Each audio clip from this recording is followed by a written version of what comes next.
Assalamualaikum warahmatullahi wabarakatuh. Bertemu lagi bersama Ibu dalam mata pelajaran informatika. Pada kesempatan ini kita akan belajar tentang perangkat keras komputer. Kompetensi dasarnya yaitu mengenal pemfungsian perangkat keras dan sistem operasi serta aplikasi. Tujuan pembelajaran diharapkan siswa mampu menjelaskan pengertian dan fungsi perangkat keras komputer. Perangkat keras komputer. Siapa yang tahu apa itu perangkat keras komputer? Nah, perangkat keras komputer merupakan perangkat atau bagian komponen dari suatu komputer yang alatnya bisa kita lihat, bisa kita raba secara langsung atau yang berbentuk nyata. Ya, jadi bisa kelihatan, bisa kita pegang. Nah, itu yang disebut dengan perangkat keras komputer.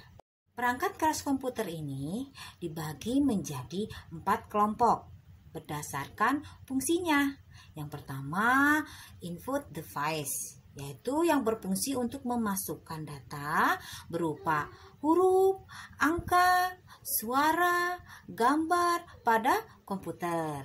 Yang kedua, proses device. Jadi setelah data dimasukkan ke dalam alat input device, kemudian kita proses melalui alat proses device, yaitu yang berfungsi untuk mengolah data yang sudah dimasukkan melalui perangkat keras masukan tadi, ya. Yang kedua yaitu storage device. Ya, jadi data yang telah dimasukkan kemudian diproses, kita simpan di dalam alat storage device.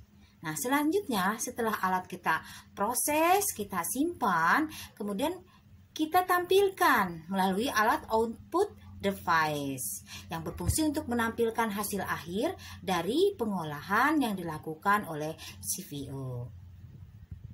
Nah, sekarang apa sih peralatan yang termasuk pada input device itu? Nah, salah satu contohnya yang pertama keyboard. Keyboard ini merupakan alat untuk memasukkan data berupa huruf, angka, atau simbol tertentu ke dalam perangkat keras komputer. Yang kedua, sebagai alat input komputer yaitu mouse.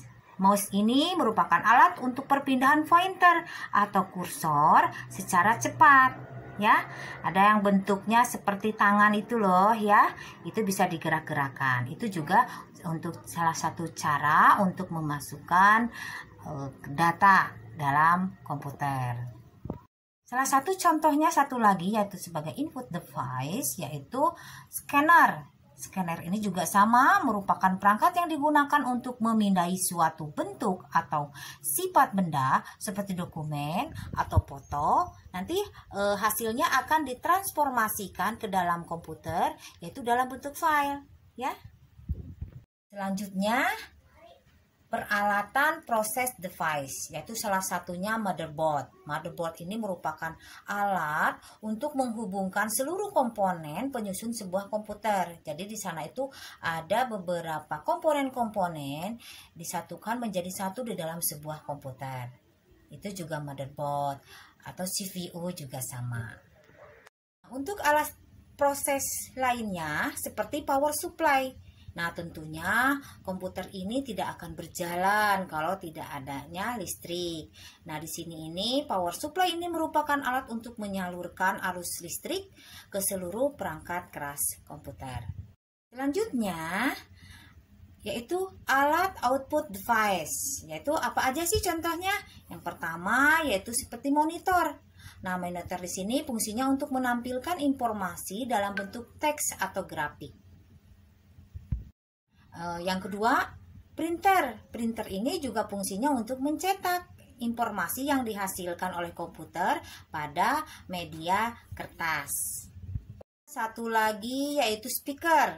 Merupakan output device yang merupakan unit keluaran untuk menghasilkan suara. Contoh untuk storage device yaitu DVD. merupakan dasar dari CD menggunakan teknologi laser dengan kapasitas penyimpanan 8,5 GB. Ini juga merupakan alat penyimpanan ya. Setelah data dimasukkan, diproses, kemudian disimpan. Selanjutnya ada floppy disk ya, merupakan alat menyimpan data yang fungsinya hanya bisa membaca saja. Ini populer pada tahun 90-an. Jadi hanya bisa untuk membaca saja. Tapi ini juga merupakan alat penyimpanan data ya, yang hanya menampung 250 MB. Nah, demikian anak-anakku untuk materi kali ini. Kesimpulannya bahwa perangkat keras komputer merupakan salah satu atau bagian komponen dari sebuah komputer yang sifat alatnya bisa dilihat dan diraba secara langsung untuk mendukung proses kerja komputer. Dan kalau berdasarkan pemfungsiannya dikelompokkan menjadi 4 kelompok, yaitu input device, process device, output device, dan storage device. Terima kasih anak-anakku. Demikian materi untuk pertemuan kali ini. Semoga dapat dipahami. Tetap sehat, tetap semangat, dan tetap sekolah. Assalamualaikum warahmatullahi wabarakatuh.